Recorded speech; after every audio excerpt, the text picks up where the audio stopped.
Selamat pagi anak terkasih. Pagi anak Tuhan luar biasa. Oke, terima kasih. Hari ini kita akan melanjutkan materi kita melalui video ini ya. Tapi sebelum itu saya mohon maaf kepada orang tua semua bila ada sedikit tadi kekeliruan dalam grup kita. Ya mohon maklum, tiba-tiba dalam satu hari ini saya membuat grup dari 5A sampai 6E, ada 10 grup, jadi agak sedikit blank, masuk banyak pemberitahuan dan sebagainya. Hal baru jadi agak sedikit ada penyesuaian. Baik, terima kasih. Nah terkasih, hari ini kita akan melanjutkan materi kita, Roh Kudus menguatkan hati para rasul. Ini sudah Bapak suruh kalian catatkan, tapi alangkah lebih kalau Bapak sedikit jelaskan. Itu halaman 78, bisa dibuka bukunya, halaman 78. Di situ ada bacaan kitab Lukas, Yohanes, dan kisah para rasul. Tapi inti dari materi ini di kitab kisah para rasul. Roh Kudus menguatkan hati para rasul. Roh Kudus itu mulai berkarya setelah Yesus naik ke surga. Memang Roh Kudus sudah ada sebelumnya itu. Salah satu contohnya adalah pada saat Yesus dibaptis. Roh Kudus turun dalam rupa burung merpati, ya kan? Nah, setelah Yesus naik ke surga, barulah Roh Kudus lebih berkarya, ya kan?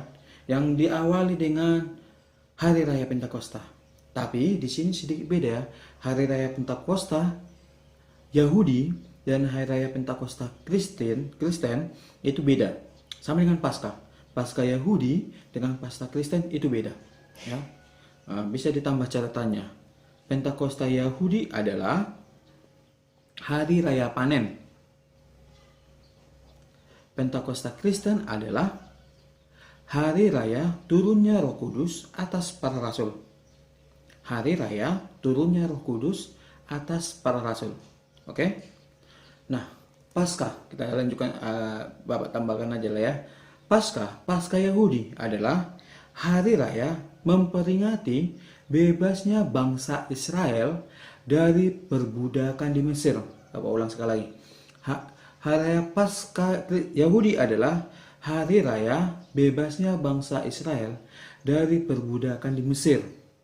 Ya, dan Paskah Kristen adalah hari raya kebangkitan Yesus Kristus. Betul, hari raya kebangkitan Yesus. Jadi Pentakosta itu setelah Paskah ya kan.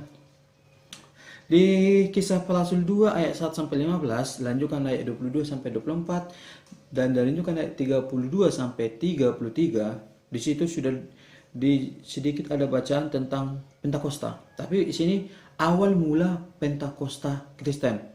Ya kan? Bisa dibacakan. Bisa dipostkan dulu videonya lalu dibacakan. Oke, Bapak anggap kamu sudah selesai membacanya, ya. Di situ dikatakan bahwa para murid berkumpul. Di mana mereka berkumpul? Di Bait Allah pada hari raya Pentakosta. Biar sedikit Bapak jelaskan. Jadi saat itu orang Yahudi lagi merayakan Pentakosta, yaitu hari raya panen, ya kan? Lalu mereka mengundang dari banyak bangsa, karena mereka mengadakan berupa pesta, kan? Dan begitu juga para rasul keluar dari persembunyiannya, karena saat itu mereka sedang bersembunyi. Mengapa mereka bersembunyi? Karena mereka sedang diincar oleh prajurit Yahudi untuk ditangkap, karena saat itu dikeluarkan perintah untuk menangkap semua pengikut pengikut Yesus, ya kan? Jadi saat Pentakosta itu mereka keluar dan berkumpul di Betel, mereka berdoa di sana.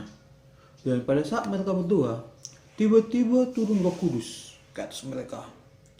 Nah, saat Yesus dibaptis, Roh Kudus turun dalam bentuk burung merpati. Tapi dalam saat ini, pada saat Pentakosta ini, Roh Kudus turun dalam bentuk lidah-lidah api. Ya anak sekalian ya. Nah, dan saat Roh Kudus turun dalam bentuk lidah-lidah api, mereka diberikan rahmat, diberikan karunia, ya kan? Yaitu salah satu yang paling mencolok saat itu adalah mereka bisa berbicara bahasa lain, kan? Seperti kita ketahui, 12 murid Yesus atau saat itu tinggal 11 karena Yudas Iskariot sudah meninggal. Rata-rata semua tidak berpendidikan. Semua tidak berpendidikan. Simon Petrus penjalikan dan sebagainya, ya kan?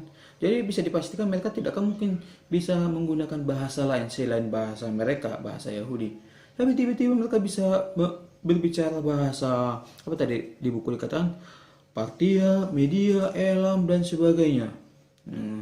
Bahasa Batak gak ada ya, apalagi bahasa Jawa. Kan? Mereka bisa.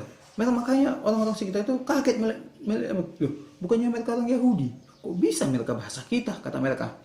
Datangnya satu orang mengatakan, yang mabuknya itu katanya. Tapi mendengar itu datang Simon Petrus berbicara di dalam mereka. Dan Simon Petrus berbicara di depan mereka, gak mungkin jam 9 pagi orang ada mabuk, orang masih pagi kok mabuk. Lalu setelah itu Simon Petrus mengatakan sabda Tuhan, berbicara firman Tuhan, bla bla dan sebagainya. Bila kita nanti melanjutkan kisah ini dan anak-anak bisa buka Alkitab, saat itu banyak orang percaya, dan saat itu juga banyak menjadi pengikut Yesus, dan kurang lebih 3.000 orang, 3.000 jiwa. Saat itu dibaptis 3.000 orang di Sungai Yordan. 11 murid Yesus, mungkin juga dengan murid yang lainnya, karena kan banyak murid Yesus, hanya 11 itu murid utama, membaptis 3.000 orang ini. Wow, luar biasa kan? Simon Petrus berkhotbah dalam satu hari, langsung 3.000 orang mengikuti dia. Nah, maka dari itu, mulai saat itu adalah pengertian Pentakosta bagi para murid. Dan itu terbawa sampai sekarang dalam gereja kita. Yang dikatakan Pentakosta adalah hari raya turunnya Roh Kudus atas para rasul. Makanya nanti setelah kita merayakan Paskah, kita akan merayakan Pentakosta, ya kan? Itu sedikit tambahan kepada anak semua mengenai materi kita, Roh Kudus menguatkan hati para rasul, ya kan? Baik, sedikit penjelasan untuk materi kita. Roh Kudus dicurahkan ke dalam hati setiap orang. Roh Kudus dicurahkan ke dalam hati setiap orang. Di situ ada Sumpah Pemuda, sudah dicatat kan? Sumpah Pemudanya, dan ada bacaan kitab suci dari kitab Roma. Kitab Roma 12 ayat 1 sampai 21. Di situ Santo Paulus yang dulunya salah satu orang yang banyak membunuh pengikut Yesus menjadi pengikut Yesus, yang dulu namanya Saulus menjadi Paulus, ya kan? Menguraikan sedikit tentang karunia rahmat, itu kan? Itu rahmat yang kita dapatkan. Ada rahmat dalam hal penyembuhan, dalam hal mungkin olahraga dan sebagainya. Kurang lebih seperti talenta juga. Maka itu nanti ada diuraikan kalau salah 9 buah roh. Apa saja 9 itu? Ada lagunya itu kan? Ada lagunya.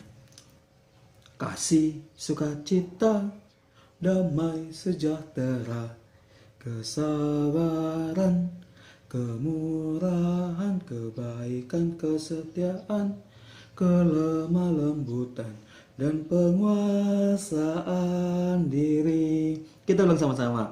Kasih, sukacita, damai, sejahtera, kesabaran, kemurahan, kebaikan, kesetiaan, kelemah lembutan, dan penguasaan diri.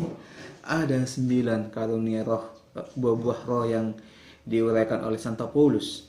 Nah, maka dari itu, coba pilihkan anak-anak, apa karunia roh yang lebih mencolok dalam dirimu? Kasih kah? Sukacita kah? Pengenalan diri kah? Penguasaan diri ya. Iya, penguasaan diri kurang lebih sama sih. Penguasaan diri kah atau yang lainnya? Coba pikirkan. Selama ini apa yang paling positif dalam dirimu? Kita coba berpikiran lebih positif. Karena biasanya manusia ini kalau melihat hal-hal positif itu sulit. Tapi kalau melihat hal negatif, gampang. 1, 2, 3, 4 dan sebagainya. Ya kan? Nah, coba ingat karunia itu. Nah, nanti bisa dicatat di dalam buku catatannya 9 buah roh itu, ya kan? Dan dalam halaman 87 di situ dikatakan macam-macam karunia satu tujuan.